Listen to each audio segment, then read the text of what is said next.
Assalamualaikum warahmatullahi wabarakatuh. Selamat datang di channel Muhammad Samsudin. Di kesempatan kali ini, saya akan melanjutkan cerita Kuntilanak Kuning. Dia mengincar suamiku. Sebelum masuk ke ceritanya, jangan lupa subscribe dulu ke channel ini. Selamat mendengarkan.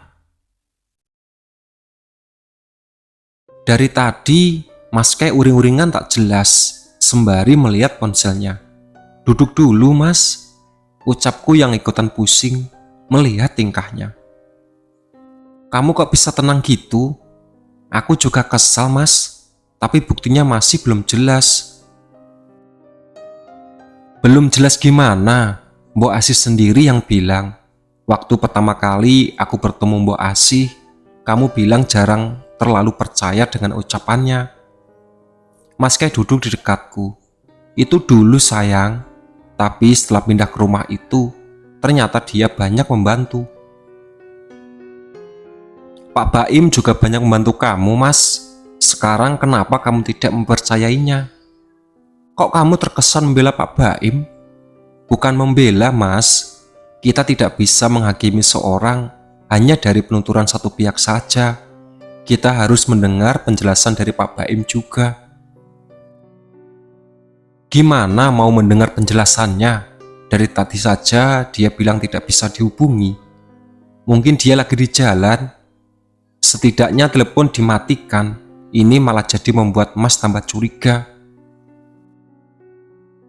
Apa Mas pernah berpikir bagaimana kalau ini semua adalah skenario yang dibuat oleh Dahlia? Setelah kesalahpahaman antara aku dan Mas Kay kemarin, aku menjadi lebih berhati-hati dalam menyimpulkan sesuatu. Mas Kay menatapku sambil memajukan bibirnya. Sepertinya ia sedang memikirkan sesuatu. Kenapa Mas menatapku begitu? Aku Safira asli Mas, ucapku agar ia tak menduga aku adalah Dahlia. Ia malah tersenyum. Bukan itu yang ada di pikiran Mas. Terus apa? Sepertinya kamu tahu sesuatu. Bisa dibilang iya, balasku. Apa? Jangan main rahasia-rahasiaan. Sekarang Mas berpikir netral dulu. Mas Kay menutup mata sebentar. Oke, sudah. Gini Mas, beberapa hari lalu Bu Ismi pernah bilang untuk tidak terlalu mempercayai Mbok Asih. Alasannya? Karena Mbok Asih dulu dukunnya santet dan curiga kalau Dahlia adalah salah satu anak buahnya. Jangan-jangan Bu Ismi juga terlibat. Tuh kan Mas, belum netral. Habisnya Bu Ismi kan istrinya Pak Baim, jadi wajar dong kalau Mas curiga. Iya sih, tapi kita harus mengecek kebenarannya info juga Mas. Yang jelas, sekarang Mas lebih percaya Mbok Asih dibandingkan Pak Baim. Apa kamu lupa?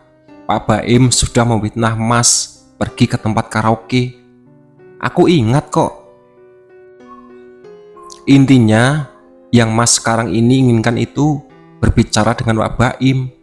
Mas Kay bangkit, lalu mengambil ponsel di atas meja dan menelepon seseorang. Mas nelpon siapa? Pak Fatir. Mas mau memintanya datang ke sini. Selang 30 menit kemudian, Pak Fatir datang ke rumah sakit. Kamu yakin Pak Baim yang melakukan itu?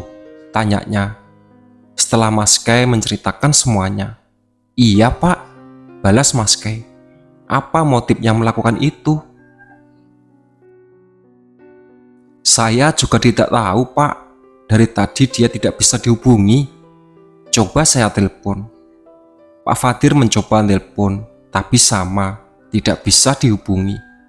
Sebaiknya kita datangi ke rumahnya. Boleh Pak. Mas Kay dan Pak Fatir pun pamit. 1 jam kemudian Mas Kay kembali ke rumah sakit. Gimana Mas? Tanyaku saat ia masuk ke kamar. Pak Baim tidak ada di rumahnya, balasnya seraya duduk di sofa. Sebenarnya dari awal Wajahnya aku sudah bisa menebak jawabannya. Kalau Bu Ismi ada. Terus dia bilang apa? Dia tidak tahu Pak Baim pergi kemana. Katanya sehabis pulang kerja dari rumah sakit, Pak Baim pergi lagi pakai mobil. Entah kemana, teleponnya pun sampai sekarang tidak bisa dihubungi. Balas Mas Kai. Mas juga nanya tentang Bu Asih itu. Kebetulan di sana ada ibunya Pak Baim. Ia juga bilang kalau Mbak Asih itu dulu dukunnya santet yang paling ditakuti warga kampung. Makanya rumahnya agak berpisah dengan yang lain. Sambung Mas Kai. Apa kamu percaya? Dari nada bicaranya, Mas Kai seperti tidak percaya. Belum yakin. Mas belum sempat bertanya ke Pak Rohim. Dia yang selalu jalan bersama Mbak Asih. Jadi, sekarang kita harus bagaimana, Mas? Kamu sibuk mencari Pak Baim, sementara Dahlia masih berkeliaran di luar. Aku takut malam ini ia akan datang ke sini. Untuk masalah Dahlia, tadi Pak Fatir sudah bilang akan memanggil temannya yang juga Ustadz. Terus kita diminta untuk tidak kembali ke rumah itu dulu. Jadi, malam ini kita tidur di sini. Iya, rencananya besok Pak Fatir akan ke sini jemput kita untuk melihat proses pembersihan rumah. Aneh. Aneh gimana? Apa Pak Fatir sama sekali tidak tahu tentang Dahlia? Tadi kan kamu dengar sendiri, dia baru tahu tentang Dahlia. Jujur Mas, aku dari tadi penasaran, ingin sekali bertanya langsung, tapi tidak enak. Coba Mas pikirkan, kalau dia tidak tahu, apa alasannya untuk tinggal di sana, malah meminta kita tinggal di sana. Oh itu, karena rumah terlalu jauh dari sekolah-sekolah anaknya, kamu jangan mencurigai Pak Fatir juga. Sekarang aku sedang mencurigai semuanya Mas, termasuk sama Mas.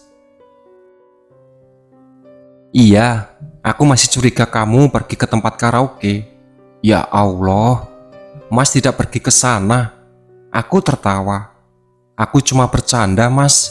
Kamu ini, Mas kayak mencubit pipiku. Sudah pukul 5 sore, Mas kayak masih betah berbaring di sofa. Mas, kamu belum mandi dari tadi pagi kan? Tanyaku. Iya. Balasnya singkat, lalu kembali berkutat dengan ponselnya. Mandi Mas? Bau badan kamu tercium sampai sini loh. Masa sih?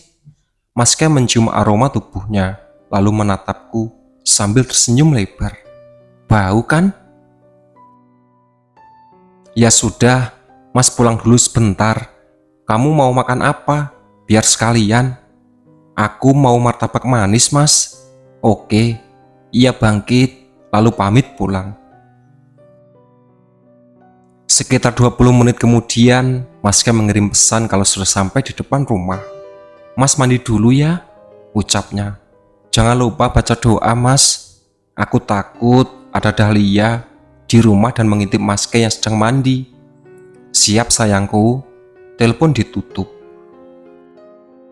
10 menit berlalu terdengar suara ketukan di jendela. Spontan, aku menoleh ke sana. Terlihat ada butiran air menetes di kaca jendela. Hujan. Tak berselang lama, Mas Kai menelepon mengabarkan kalau di sana sedang hujan deras. Mas tunggu hujan reda dulu ya, ucapnya. Iya Mas, jangan kemana-mana. Memangnya Mas mau kemana? Kan hujan sayang. Bukan, maksudku Mas jangan keluar kamar.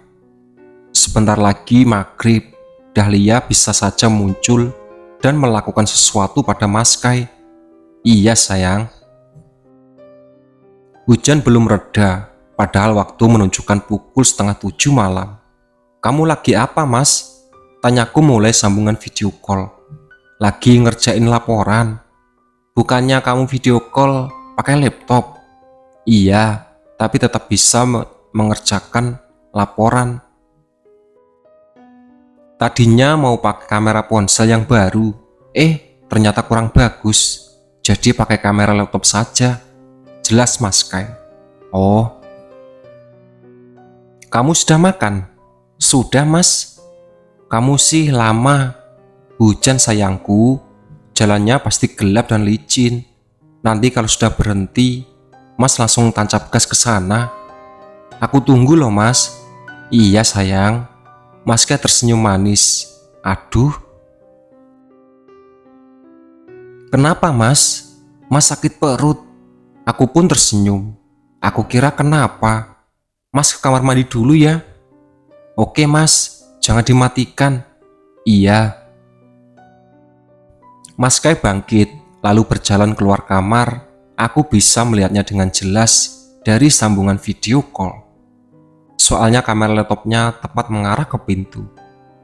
Pintu terbuka lebar, mataku fokus pada bayangan hitam yang menyerupai manusia berdiri di dekat pintu dapur. Bayangan hitam itu bergerak perlahan mendekati pintu kamar, kemudian berubah menjadi sosok yang tak ingin kulihat. Dahlia. Ia masuk ke dalam kamar mandi, berdiri dekat pintu dan menatapku.